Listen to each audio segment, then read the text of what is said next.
अब विश्वास आपकी जिंदगी में कैसे परिवर्तन ला सकता है, इसको एक कहानी से समझने की कोशिश करते हैं। एक बार क्या हुआ, एक गांव में एक व्यक्ति बड़ा बीमार था क्योंकि उसे टीबी था। बीमारी ज्यादा बढ़ने की वजह से वो अपने गांव के ही वैद्य के घर पे पहुंचा। अब जैसे ही वो वैद्य के घर गया, उसको पता लगा कि वैद्य जी घर पे नहीं है, वो खेत में काम कर रहे हैं। तो वो खेत पहुंच गया। अब खेत में जाके उसने वैद्य जी को सारी बात बताई कि उसे क्या बीमारी है, क्या प्रॉब्लम है। वैद्य जी ने सारी बीमारी जानने के बाद उसे दवाई लिख के देने की कोशिश करी, लेकिन खेत में ना पेपर था ना पेन। तो उन्होंने पास में ही रखी एक लाल ईंट को उठाया और उसके पास में कोयला पड़ा था, तो कोयले को उठा के और लाल ईंट को उठा के उस कोयले से लाल ईंट पे कुछ लिखा। उस व्यक्ति को देते हुए कहा कि ये ले लेना और इसे रोज पानी में घोल घोल के पीना।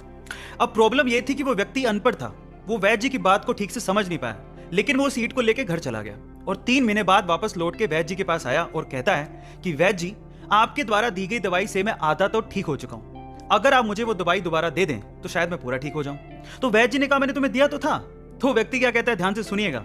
वो व्यक्ति कहता है कि ईंटें तो हमारे घर पे भी पड़ी हैं, लेकिन उस ईंट पे जो आपने मंत्र फूंक के दिया था, अगर वो दे दें तो मेरा काम बन जाए। तो वैद्य जी हैरान रह गए। उन्होंने पूरी बात पूछी तो पता लगा कि वो व्यक्ति पिछले 3 महीने से उस ईंट को पानी में घोल घोल के पी रहा है, लेकिन फिर भी वैद्य जी ने उसको कुछ नहीं कहा, सच्चाई बताई नहीं। पता है क्यों?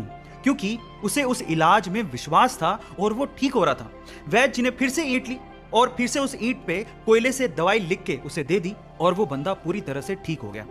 अब आप लोग कहेंगे कि कैसे बच्चों वाली कहानी है, नहीं, लेकिन यहां पर समझने और सीखने लायक बहुत सारी चीजें हैं। यहां सीखने लायक बात यह है कि दवाई लेने के साथ साथ आपको इस चीज पे भी विश्वास होना चाहिए कि इस दवाई को लेने के बाद मैं पूरी तरह से स्वस्थ हो जाऊंगा, तभी आप उस प्रॉब्लम से बाहर निकल पाओगे। और ये सेम चीज आपकी जिंदगी में भी लागू होती है। अगर आपको अपने आप पे और अपने आइडिया पे पूरा विश्वास है तो एक ना एक दिन आप सफल जरूर हो जाओगे। बस अपना विश्वास डगमगाने मत दीजिएगा, उस पर विश्वास बनाए रखिए।